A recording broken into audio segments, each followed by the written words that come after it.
Gardening, and we're going to continue with brewing of the IPA extract kit, the Dagda, and we're going to be doing the secondary fermentation and some dry hopping. So I've got my spouse to come and give me a hand. Okay, so basically what we've got here is we've got beer that is ready to go as is, but because this is an IPA, it's going to be requiring a dry hop. This is the hops we're using for the dry hop. We've got a Centennial, a Citra, Falconer's Flight, and Simcoe. could you read that? Simcoe. Simcoe. I don't have my glasses on, so I need my wife's expertise for this sort of thing. I've got a mouthful of shot breath. Anywho, what we've done here is because this beer is ready to drink, I don't want to mess with contamination. This is where a lot of contamination happens, is when you're going from primary to secondary. So we have sanitized this table. We have sanitized everything. You can see the sanitation just dripping off these bags. It's Star San. It's a no-rinse sanitizer. It's good stuff. So what we're going... I just want to let people know that the blow-off setup is totally normal because it looks kind of gross. Yeah. What you have here is you've got what I call angry yeast. Sometimes the yeast can get very vigorous during the fermentation, and it'll actually start to bubble up into the tube, and that's what's basically going on here, is that you've had the yeast and some of the sediment that from the wort travel up the tube, and it's given it into the water here. Don't keep doing that. All right, we're good here. It's a lot of pressure. Yeah, so basically what I'm doing is I'm going to remove the pressure as gently as possible. Let's actually, before I do it the other way. Something off. Yes, And I hear you. you don't need a conical flask for this. You can use a large mason jar. Mason jar and heck, just a water glass. I just happen to actually have a large conical that doesn't fit on my stir plate, so it works a lot of double duty as a blow-off tube collector. Because you married a chemist. Yes, because I married a chemist. I didn't have Erlenmeyer flasks before we were married, huh? Conical flasks.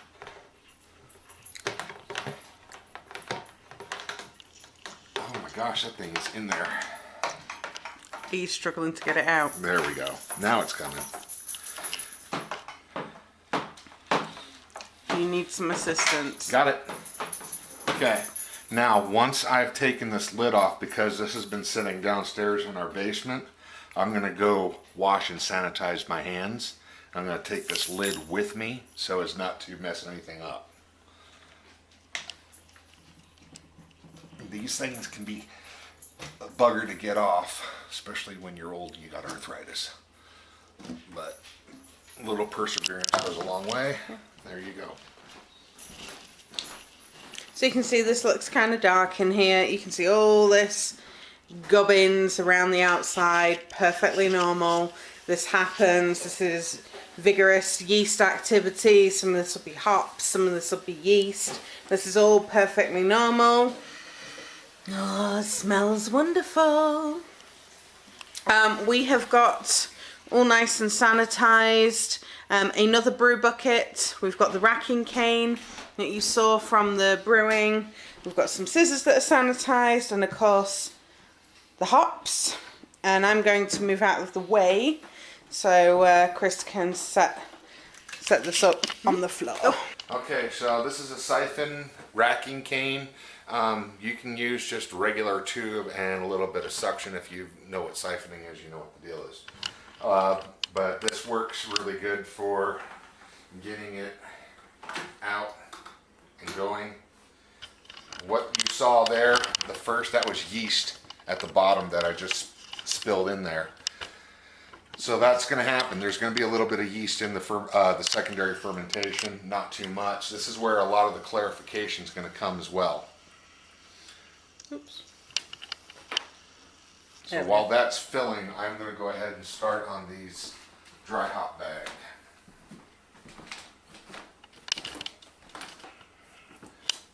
Old nylon bag is all you need.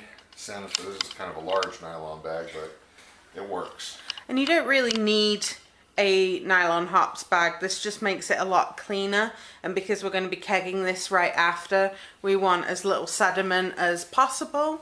So we just kind of prefer the hops bags. So again, everything is sanitized.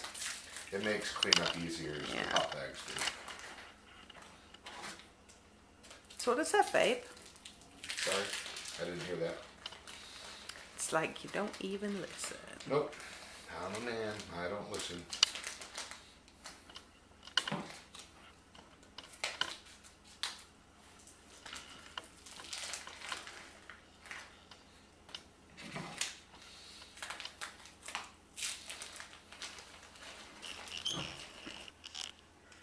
So we're still transferring.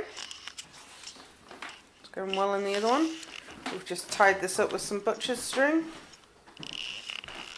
Come around to the side and Yeah, get ready we're to going to tip need it. to do some tilt. Super easy motion, you just want to very gently lean it to its side. You want to try to get all that delicious goodness out of there and leave all the yeast behind. Mm-hmm.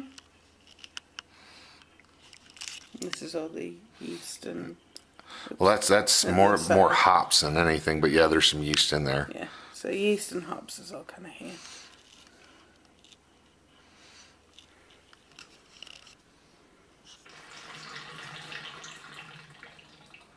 And we are good.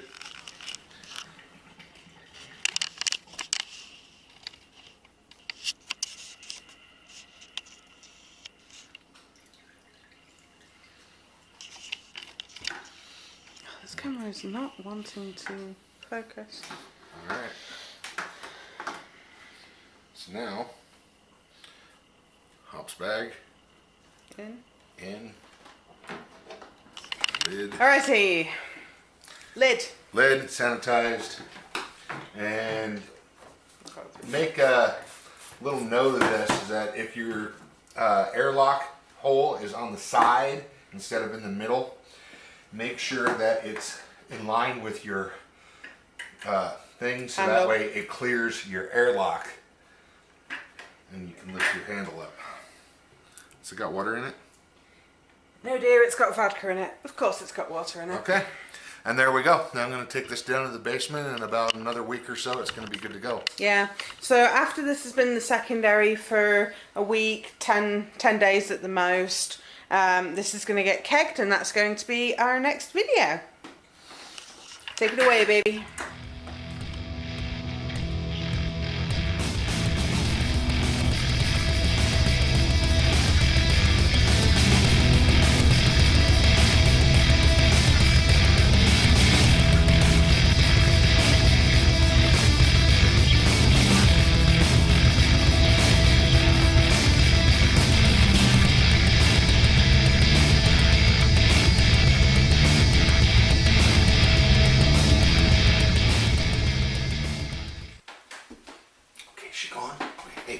Listen, extract brewing is awesome. Don't get me wrong, it's good beer. But all grain brewing, that's where it gets fun, because you get to justify buying all this cool equipment to your wife, like a miller, a conical fermenter, your mash and hot liquor tanks, a wort chiller. And then you can buy little extras for those nights when you're feeling especially manly, like drinking horns. Babe, what are you doing? Nothing! Are you playing with stuff again? No! Are you playing with the horns again? No! Have you got my camera? Maybe.